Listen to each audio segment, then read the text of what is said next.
भोपाल से बड़ी खबर है। केंद्रीय गृह मंत्री अमित शाह का मध्य प्रदेश दौरा है। स्टेट हैंगर से सीधे ताज होटल पहुंचेंगे और कम वोटिंग को लेकर नेताओं से चर्चा करेंगे। मंडला छिंदवाड़ा में कम वोटिंग से बीजेपी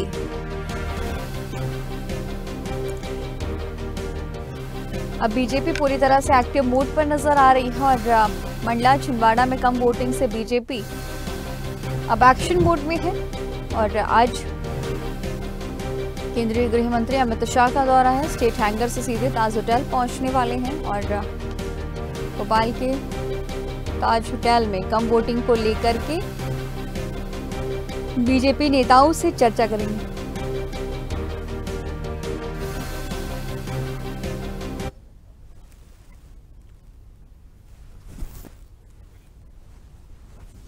केंद्रीय गृह मंत्री अमित शाह का दौरा है, जहां वो आज राजधानी भोपाल पहुंच रहे हैं। स्टेट हैंगर से सीधे वो ताज होटल जाएंगे और यहां पर बीजेपी के दिग्गज नेताओं से बातचीत करेंगे। कम वोटिंग को लेकर के चर्चा की जानी है। अब बीजेपी पूरी तरह से एक्टिव मोड पर नजर आ रहे हैं। आपको बता दें कि पहले चरण के चुनावी दौर में जिन मंडला छिंदवाड़ा और समेत तमाम सीटों पर वोटिंग का जो परसेंटेज था वो काफी पिछली बार की तुलना में कम था और जिसे लेकर के अब बीजेपी पूरी तरह से एक्टिव मोड में है।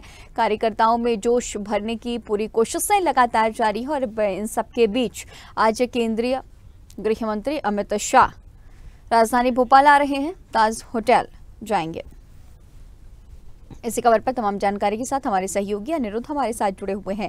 अनिरुद्ध, अब जिस तरह से पहले फेज में चुनाव हमने देखा तो बहुत जगहों पर कम वोटिंग हुई। वोटिंग का जो प्रतिशत था वो काफी कम था। कई जगहों पर मौसम की जो मार थी, जो गर्मी जो तेज थी, उसकी वजह से ये बातें निकलकर सामने आ रही थी कि वोटिंग का जो प्रतिशत है वो कम हुआ। लेकिन इन सबके बीच बीजेपी एक्टिव मोड में, आज केंद्रीय गृह मंत्री अमित शाह का राजधानी भोपाल में दौरा और बीजेपी के तमाम नेताओं से बातचीत करेंगे। क्या कुछ अपडेट?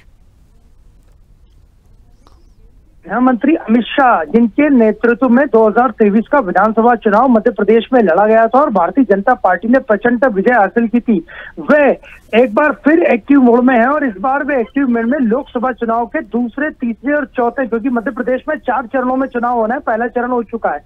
आज रात अमित शाह उड़ीसा के भुवनेश्वर से भोपाल पहुंचेंगे और भोपाल आने के बाद वे स्टेट हैंगर से सीधे ताज होटल जाएंगे और ताज होटल में देर रात तक वे भारतीय जनता पार्टी के नेताओं की बैठक लेंगे। 19 अप्रैल को मध्य प्रदेश में 6 सीटों सीधी शेड्यूल जबलपुर, मंडला, बालाघाट और छिंदवाड़ा में वोटिंग हुई थी। ये वोटिंग 2019 में जहां 75% के करीब हुई थी, वो 2024 में घट के 67% रह गई।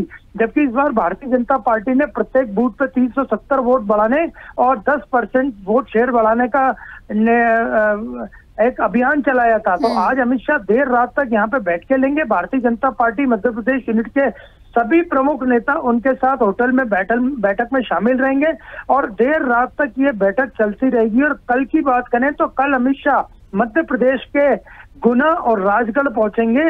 गुना से भारतीय जनता पार्टी की तरफ से ज्योतिरादित्य सिंधिया चुनाव लड़ रहे हैं और राजगढ़ से रोडमल नागर चुनाव लड़ रहे हैं। तो सिंधिया के गढ़ पहुंचेंगे और वे पिपरिया, अशोकनगर के जो पिपरिया में एक सभा लेंगे और इसके बाद में राजगढ़ के खिलचीपुर में भी भारतीय जनता पार्टी के पक्ष में सभा लेंगे।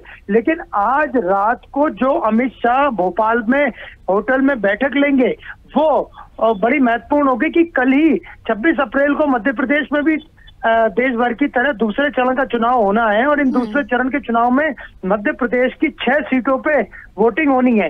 तो इसको लेके वह कोई दिशा निर्देश दे सकते हैं नेताओं को कि किस तरह से वोटिंग परसेंट बढ़ाया जाए। और गर्मी बढ़ रही है और मध्य प्रदेश में कल 26 अप्रैल को जिन चरणों दूसरे चरण में वोटिंग है वो सीटें हैं टीकमगढ़, दमोह, सतना, रीवा, खजुराहो और होशंगाबाद, नर्मदापुरम।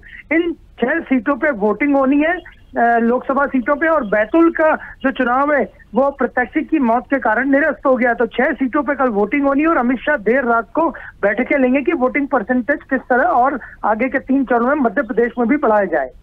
ठीक है अनिरुद्ध, तमाम जानकारियों के साथ बने रहने के लिए आपका बहुत शुक्रिया। तो आज केंद्रीय गृह मंत्री अमित शाह राजधानी भोपाल पहुंच रहे हैं। स्टेट हैंगर से सीधा ताज होटल जाएंगे।